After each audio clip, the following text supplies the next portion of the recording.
Hello, my name is Pavel Koval, and today I would like to discuss TRI and SFI ratings and differences between them. If you're an experienced airline pilot and you would like to share your knowledge and experience with other pilots, you should definitely think about obtaining an instructor rating. You will have two options, TRI or SFI certificate. They are both regulated by EASA in Part FCL regulations. So now let's have a closer look at what your options are. With TRI, which stands for Type Rating Instructor, you'll be able, in case for multi-pilot airplanes, to train for the issue, revalidation and renewal of type ratings for multi-pilot airplanes, and for single-pilot high-performance complex airplanes when the applicant seeks privileges to operate in multi-pilot operations. You'll be also able to train during MCC training and for the MPL course on the basic, intermediate and advanced phases, provided that for the basic phase you hold or have held a flight instructor or instrument rating instructor certificate.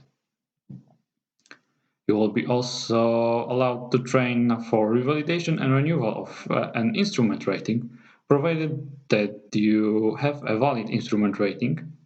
And after 50 hours of instructional experiences at TRI or SFI, you can trade for the issue of TRI or SFI certificate, provided that your training was conducted according to the syllabus containing relevant parts of the TRI training course. To start TRI course, you should hold a CPL, MPL or ATPL pilot license for the applicable aircraft category. And for TRI on multi-pilot airplanes, you should have completed at least 1,500 hours flight time as a pilot on multi-pilot airplanes. And within the 12 months preceding the date of application, you should have completed 30 route sectors, including takeoffs and landing, as a pilot in command or co-pilot, of which 15 sectors may be completed in a full flight simulator. If you can meet these requirements, you can start your TRI training. It will be conducted in three parts. First, you will sit 25 hours of teaching and learning classes, followed by the 10 hours of technical training, and finally, either 5 hours of flight instruction in the simulator for a single pilot aircraft, or 10 hours for multi-pilot aircraft or a simulator representing the aircraft. Your training can also be extended by the additional specific training before conducting line flying under supervision and specific training before conducting landing training. The good news is that if you already have a valid flight instructor, instrument rating instructor, or MCCI instructor rating, you can take a full credit towards the first part of teaching and learning, which will save you time and money. In case you would already have SFI certificate, you can be fully credited towards TRI training for that. In general, if your TRI is carried in a flight simulator training device only, your TRI rating will be restricted to the trainings in a simulator.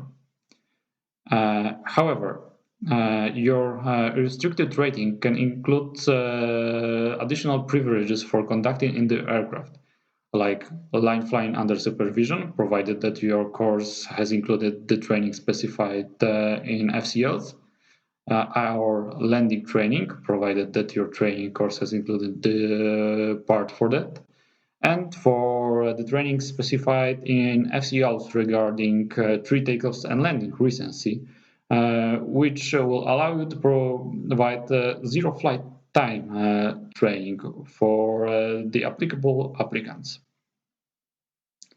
This restriction can be removed after completing assessment of competence in an aircraft. So with TRI, you will have good options either to train in the simulator only or to extend your privileges to parts or to full training in the aircraft. After completing the training, you will undergo assessment of competence.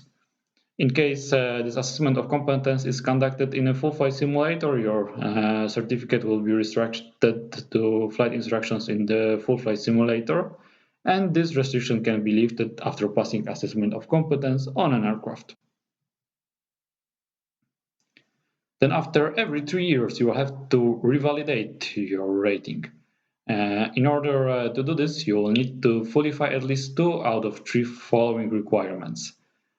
Which will be either to conduct the following parts of complete type rating course, including 3 hours or 1 exercise, and the minimum 2 takeoffs and landing, or to receive instructor refresher training as a TRI at an ATO, or to pass the assessment of competence in accordance with FCLs. Every alternate revalidation will have to include the assessment of competence. In case your TRI has lapsed, you will have to undergo an extended procedure, including 30 sectors and instructor refresher training. So good advice is to stay current. But what if for whatever reason, like a medical problem, you no longer have a valid pilot license? Don't worry, you still have a pretty good option of SFI, Synthetic Flight Instructor. With SFI rating, we will be able to train on the multi-pilot airplanes for the issue revalidation of the type rating for multi-pilot airplanes and for single-pilot high-performance complex airplanes when the applicant seeks privileges to operate in multi-pilot operations. You'll be also able to train for the MCC and during the MPL course. You may also be able to train for the issue, revalidation, and renewal of instrument rating, provided that you hold or have held a valid instrument rating, and you have completed instrument rating instructor training course. To start SFI training, you need to have or have had CPL, MPR, or ATPL pilot license in the appropriate aircraft category, and you have to complete the proficiency check for the issue of specific aircraft type rating and a full flight simulator within 12 months preceding the applications. You would also have to prove that you've logged at least 1,500 hours flight time as a pilot on multi-pilot airplanes, and you need to complete as a pilot or as an observer within the 12 months preceding the applications at least 3 route sectors on the flight deck or 2 line or rear flight trainings in the simulator. Your training course will be basically the same as a TRI training for the simulator restricted rating. And in case you would already have a TRI certificate, you can also take a full credit toward SFI training course. Your SFI privileges will be restricted to the flight training device or full flight simulator of the aircraft type in which your training course was taken. However, you will still have pretty good options of extending your privileges to further aircraft types. To revalidate your SFI, you will have also to qualify 2 of the 3 requirements. They are either to complete 50 hours as an instructor or examiner in the simulator, or to receive instructor refresher training as an SFI, or to pass the relevant section of assessment of competence. And again, for each alternate revalidation, you will need to go for the assessment of competence.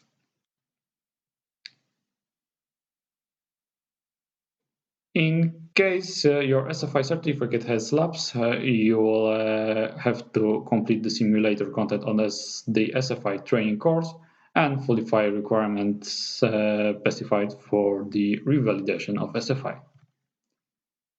To sum it up, if you already have a valid pilot license, the best option for you is to start TRI training, which after assessment of competence will be endorsed as a rating in your pilot's license.